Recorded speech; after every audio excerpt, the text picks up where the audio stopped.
Assalamualaikum warahmatullahi wabarakatuh. Pada presentasi kali ini, kami kelompok 7 akan memperkenalkan tentang Ibnu Rushd. Mari kita berkenalan dengan pemateri pada hari ini. Yang pertama ada Gadang Satria Permana, kedua ada Berliani Azahra Effendi, dan yang ketiga ada Astrid Ramadhania. Pada zaman keemasan Islam, filsafat Barat masuk ke dunia Islam dengan gerakan penerjemahan karya-karya filosof-filosof Yunani klasik ke dalam bahasa Arab. Pengaruh Ibnu Rushd tidak secara langsung tetapi melalui murid-muridnya itu dari Eropa yang belajar di Spanyol, dan mereka ini dikenal dengan Averroisme. Averroisme memiliki pandangan tertentu tentang hubungan bahasa falsafat dan bahasa agama. Dan pandangan ini berakar pada pemikiran Ibnu Rushd. Pemikiran Ibnu Rushd berkembang menjadi suatu gerakan Averroisme yang pengaruhnya ke barat lebih besar dibandingkan ke filosof-filosof muslim lainnya. Maka dari itu, Ibnu Rushd lah yang merupakan tokoh paling populer dan dianggap paling berjasa dalam membuka mata peradaban barat.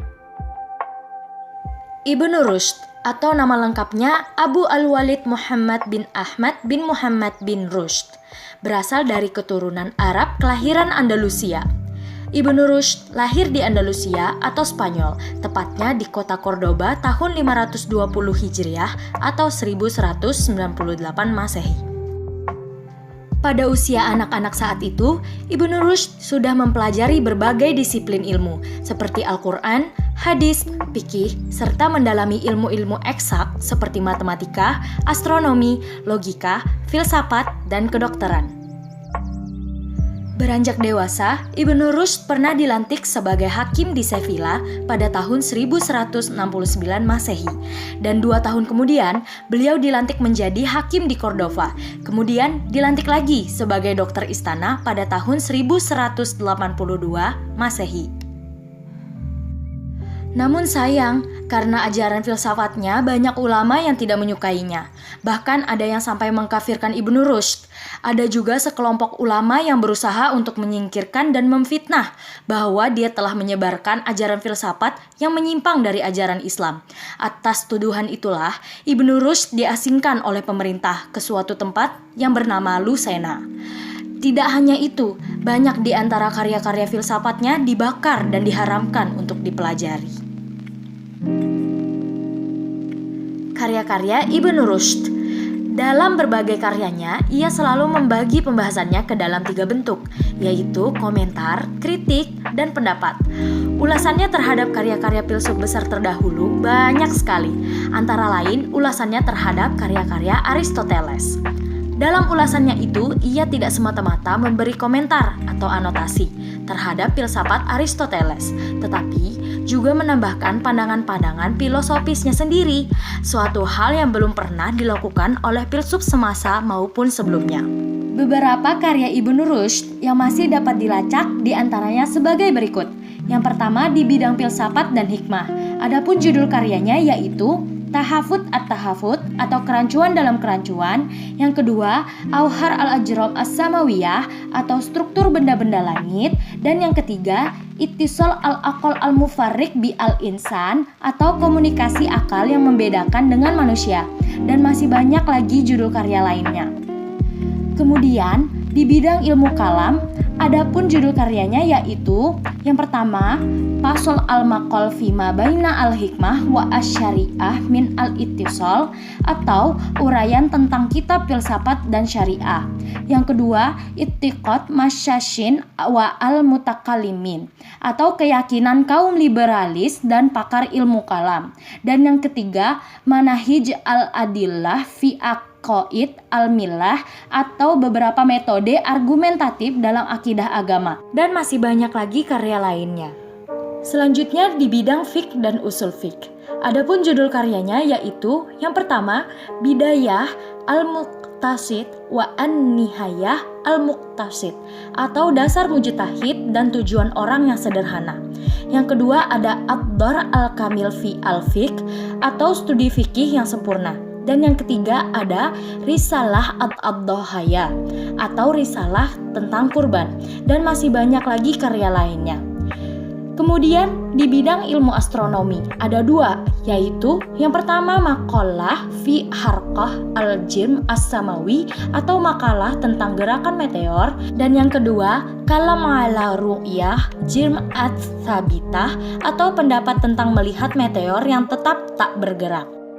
Kemudian di bidang ilmu nahwu juga ada dua judul, yaitu yang pertama Kitab ad-Daruri fi an-Nahwu atau yang penting dalam ilmu nahwu, dan yang kedua ada kalam ala al-kalimah wa al-ism al-musyitak atau pendapat tentang kata dan isim musyitak.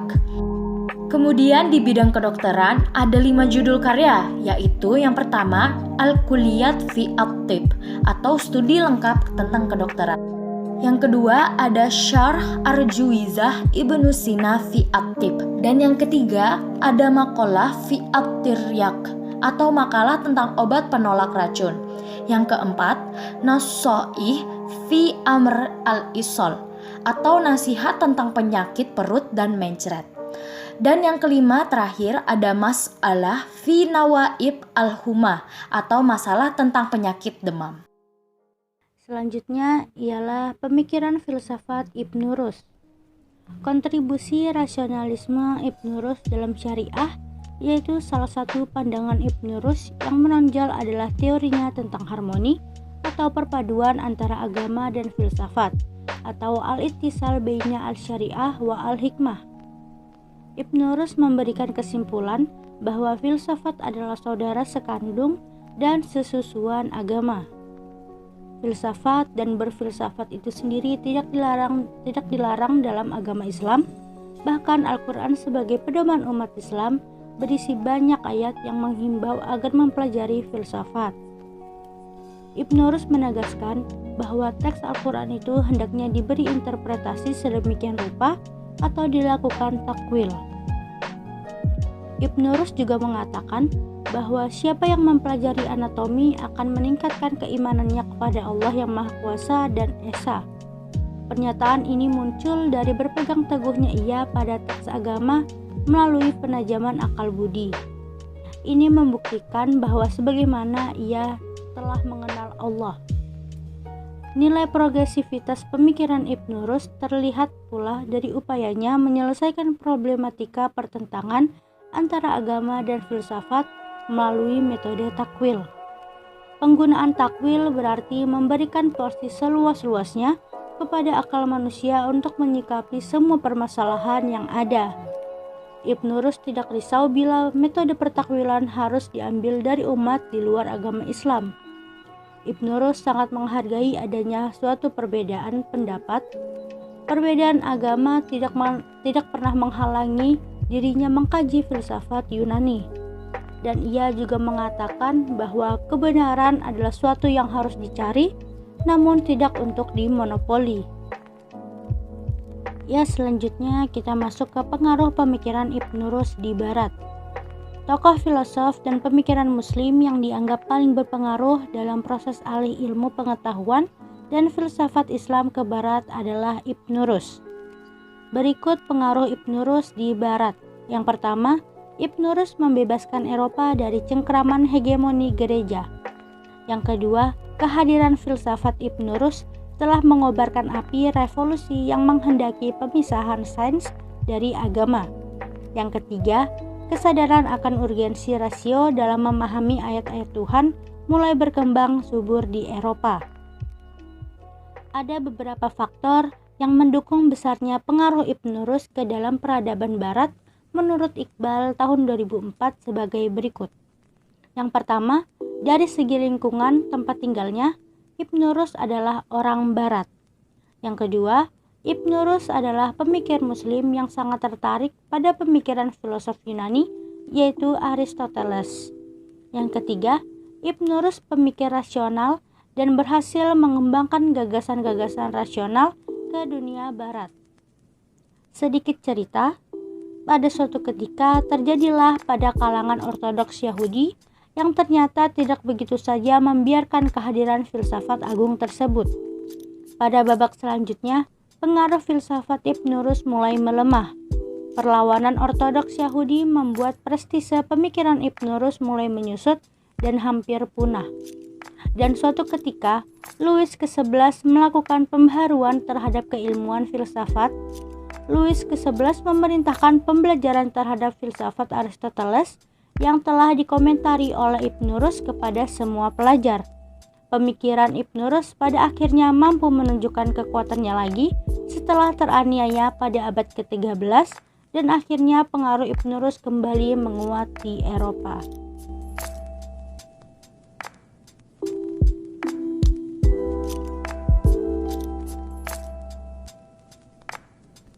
Masuk kesimpulan, tidak dapat dibantah bahwa perkembangan dan kemajuan peradaban barat yang spektakuler seperti sekarang ini tidak dapat dilepaskan dari sentuhan peradaban Islam abad pertengahan.